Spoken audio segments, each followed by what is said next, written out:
pas.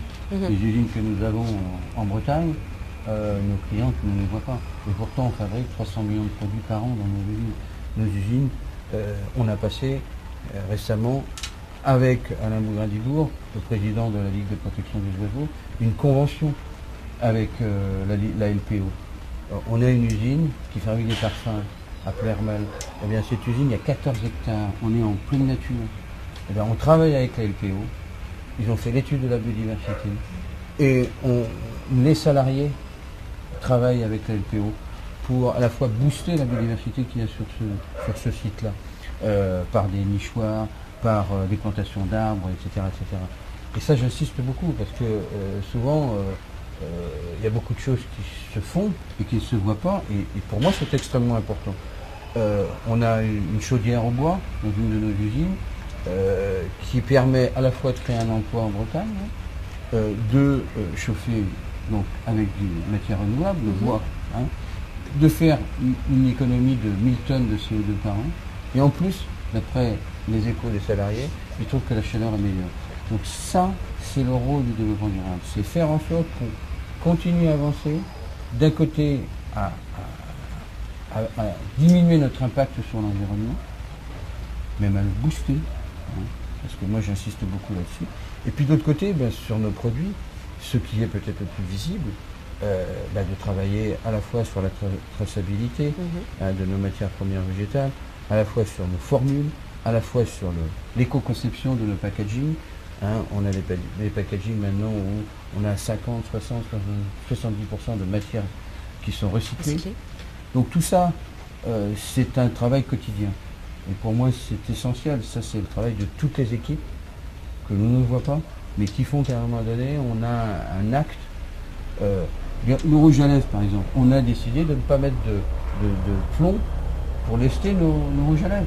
Bon, c'est 50 tonnes de plomb en moins. Alors, la consommatrice, elle ne le voit pas forcément. Alors là, je suis désolé, mais c'est Rio plus 20, donc là, c'est les chefs d'État qui... On a un chef d'État qui passe au-dessus de notre tête. Voilà, je crois, et ça, c'est essentiel. C'est vraiment un travail de tous les instants, et où la participation de tous les salariés d'Yves Rocher est essentielle à l'évolution. Et qui va d'un bout à l'autre de votre activité. Nous sommes botanistes. On a un jardin botanique, on a des botanistes qui étudient les plantes. Nous sommes récoltants, nous cultivons nos plantes. On a 50 hectares de champs de fleurs bio. Nous sommes producteurs, nous fabriquons nos propres produits et nous sommes distributeurs à travers nos magasins, la vente par correspondance, Internet. Donc on a la globalité. Et c'est ça aussi qui est intéressant. Avec toutes les équipes, eh bien, on va dans le même sens. Agir sur l'ensemble de cette chaîne de fabrication, production, distribution. Pinet nous demande, dans vos produits de beauté, que mettez-vous comme plantes du Brésil et sont-elles bio? Oui, on a plusieurs plantes qui viennent du Brésil. L'andiroba en particulier. Et ces plantes, moi je me souviens justement d'un séjour que j'ai passé en forêt. J'avais appris beaucoup de choses au contact des populations qui vivaient en relation étroite avec la forêt. J'ai découvert qu'une plante, alors c'était empirique, mais à un moment donné, il y a une personne en pleine forêt qui me dit, tiens, regardez, ça, c'est le jaguar qui vient là se griffer l'arbre, et s'il est blessé, bien, il vient se frotter. Ça, c'est fabuleux, parce que... C'était une plante médicinale pour le jaguar. Oui, mais c'est vrai que quand on est en France, forêt tropicale, on n'en a pas beaucoup, quoi qu'on en a en Guyane quand même. Mais ça, c'est vraiment intéressant aussi d'aller directement dans les sites et de travailler avec les populations et avec des scientifiques. Moi, j'insiste aussi sur le rôle des scientifiques pour derrière comprendre l'intérêt de l'utilisation d'une plante, que ce soit au niveau des soins du visage ou des produits amincissants, d'hygiène, etc. Daniela souhaite savoir pourquoi la marque Yves Rocher est-elle présente à Rio et quel est le rôle d'une entreprise dans ce grand rassemblement? La marque Yves Rocher est présente parce que déjà elle a un rapport avec la nature qui ne date pas d'il y a 20 ans et qui date de ses origines. Et je pense que, comme je disais tout à l'heure, nous travaillons avec les Nations Unies. Nous travaillons pour faire évoluer la traçabilité, en particulier sur les matières premières végétales.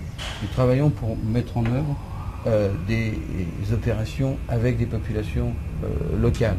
Nous avons des experts chez nous qui sont en rapport à la fois avec les Nations Unies, mais aussi ces populations locales. Et c'est là où c'est intéressant, à un moment donné, quand on a une réunion comme celle d'aujourd'hui, c'est qu'on met autour de la table différents intervenants qui ne se verraient pas ou peu. Puis après, on se dit, voilà, quelles sont les évolutions que nous pouvons mener ensemble. Et c'est le rôle qu'on s'est attribué, en tout cas au niveau du brochet sur le sommet de la Terre. Ce que notre internaute ne sait peut-être pas, c'est qu'il y a beaucoup d'entreprises qui sont venues à Rio. Bien sûr. Et le rôle des entreprises est essentiel. Parce que on a les États, on a la région Bretagne, je suis breton, je suis élu, la région Bretagne est présente. La région Bretagne a passé une convention avec l'État de Rio. Il y a tout un travail qui est en train de se faire. Donc les collectivités territoriales sont présentes, les entreprises sont présentes et les ONG sont présentes. Donc tout ce monde-là échange. Et ça, c'est important.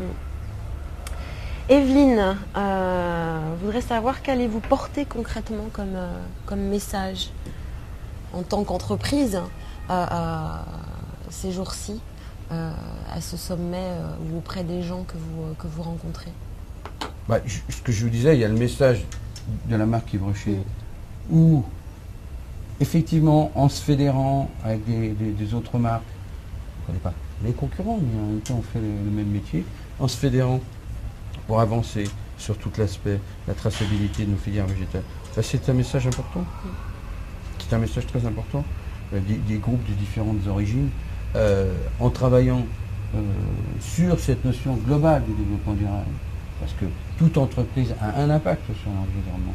Mais comment on évolue à la fois pour être productif, efficace, et en même temps réduire notre impact sur l'environnement. Ça, pour moi, c'est des sujets sur lesquels on travaille en permanence. Mais quand on revient d'un sommet comme ça, on a encore envie d'aller plus loin. Est-ce que la marque, nous demande Fabienne, contribue aux actions de la Fondation? De quelle manière? La marque a un rôle essentiel parce que elle a ce contact avec plus de 40 millions de femmes à travers le monde. Donc ce contact-là, à partir du moment où à travers nos magasins, à travers notre vente par correspondance, nos mailing internet, on fait passer des messages de la marque et que la marque dit écoutez, si vous achetez ce produit-là, vous allez soutenir la Fondation, elle a un rôle tout à fait essentiel. Elle permet de démultiplier notre action et elle nous permet, nous, Fondation, de travailler avec plus de 25 ONG à travers le monde pour faire ces opérations de plantation d'arbres. Et puis on a d'autres partenariats. On a des partenariats avec des médias, on a des partenariats avec d'autres entreprises. On a travaillé avec Truffaut, par exemple. Et je pense que c'est très important, ça. Ce pouvoir de démultiplication. Et il faut bien aussi considérer que la marque Yves Rocher est la marque préférée des Françaises, toutes marques confondues. Et ça, c'est fabuleux. Et ça donne du peps et de l'énergie à la Fondation. Non, mais si on est préféré, si on est marque préférée des Français, c'est pas pour rien. C'est que on offre des produits de qualité à des prix accessibles et je pense qu'on sait aussi parler au cœur des femmes. Ça, dans une éthique c'est important. Bien particulière. Isabelle voudrait savoir si le développement durable n'est pas un effet de mode pour vous comme pour beaucoup d'entreprises. Effet de mode, le développement durable? Depuis 20 ans, parce que ça commence à durer. Non, parce que franchement, moi je suis né dedans, j'étais directeur de l'environnement il y a 20 ans. Et alors maintenant, le développement durable, c'est une notion plus vaste qui associe l'économique, le social, l'environnemental, le sociétal. Bon. Mais tout ça, c'est un peu pareil quand même sur le fond. Et nous, Yves Rocher, ça fait 50 ans qu'on a fait, mon père, quand il a créé sa marque, sans le savoir sans doute, il a fait du développement durable. Parce qu'il avait un objectif, c'est que son village à Lagacy, en Bretagne, ne crève pas. Il voulait créer de l'emploi, créer de la richesse, du développement, etc. Donc, en tout cas pour nous, moi ce que je dis toujours, le meilleur exemple, c'est d'aller voir ce qui s'est passé à l'Agassi et ce qu'est l'Agassi. Voilà, je crois que c'est la meilleure preuve pour montrer que, pour nous en tout cas, le développement durable, c'est loin d'être un effet de mode. Alors, il y aura peut-être d'autres mots dans 5 ans, dans 10 ans, mais le fond sera toujours le même. Non, ça ressemble plus à une raison d'être pour vous que... c'est dans notre ADN. Voilà, c'est dans votre ADN. Ségoura Rosemary demande pour quelles raisons la protection de l'environnement n'intéresse-t-elle pas un plus grand nombre? Est-ce mal relayé par les médias? L'éducation reste-t-elle à faire, autant pour les enfants que pour les adultes? C'est une très bonne question. Je pense que les médias ont un rôle extrêmement important à jouer. On a tendance à envoyer en permanence des messages négatifs. Et ça, c'est épuisant. Et je le dis moi à travers le monde, à chaque fois que je rencontre ou je monte des opérations, sur l'importance du rôle des médias pour transmettre, donner des notions aussi positives. Il y a de belles actions qui se passent à travers le monde. J'étais dans cette favela hier et je voyais tout le travail qui était fait avec cette association vis-à-vis de ces jeunes qui travaillent la photographie. Il y a de belles actions. Voilà. Et ça, je pense que le rôle des médias est essentiel. Et vous avez un gros boulot et un grand rôle à jouer. Et maintenant, après, il faut effectivement, je pense, continuer à œuvrer et ne pas sombrer dans le pessimisme. Parce que dès qu'on commence à tomber dans le pessimisme, derrière, on se dit, non, pourquoi le faire? Le pessimisme, c'est la grande question justement ici, c'est est-ce qu'on est pessimiste et qu'on s'en va, ou est-ce qu'on est optimiste et puis on attend de voir si on va réussir à trouver quelque chose. La prochaine question, c'est un témoignage. OC Musao, qui est une ONG, nous dit « C'est avec un réel plaisir et une grande satisfaction que je félicite les actions menées par votre organisation dans le cadre de la préservation de la nature, pour laquelle je suis aussi engagée. » Donc c'est plutôt un témoignage de sympathie. Et puis, avant de conclure, est-ce que vous êtes optimiste encore ou pessimiste, là, juste pour notre petite conclusion? Non, mais moi, je suis pas... Alors, on a discuté, vous êtes devenu optimiste à la fin de notre conclusion. Moi, je pense qu'en tout cas, le nombre de questions qui sont arrivées là aujourd'hui sur le chat des internautes me semble assez agréable. C'est-à-dire qu'on se dit, les gens ont envie de savoir, s'intéressent à ces sujets-là finalement. D'abord, je remercie tous les internautes pour toutes ces questions qui sont vraiment qui font avancer. C'est vraiment important. Et puis, encore une fois, avançons dans nos idées. Nous avons le pouvoir d'éclairer tout à chacun dans notre petit niveau. Puis après, le cercle peut s'agrandir. Moi, j'ai des raisons d'être optimiste, combatif. Voilà. Parce que, je vous le dis, je rencontre à travers le monde des gens qui, non pas se battent, font les choses avec plaisir. Non pas simplement, on combat, mais font les choses avec plaisir. Le plaisir des rencontres, le plaisir de participer, le plaisir de travailler avec des enfants, de voir leur énergie communicative et leur sourire. Moi, c'est ça qui me motive. Moi, cette image-là de cet enfant en Éthiopie, c'est on voit l'Éthiopie en disant l'Éthiopie, voilà, c'est l'horreur, etc. Quand je suis en Éthiopie, je vois des paysans, même si c'est difficile, mais qui sont là et qui avancent. Donc moi, je veux qu'on garde cette image-là. Le plaisir.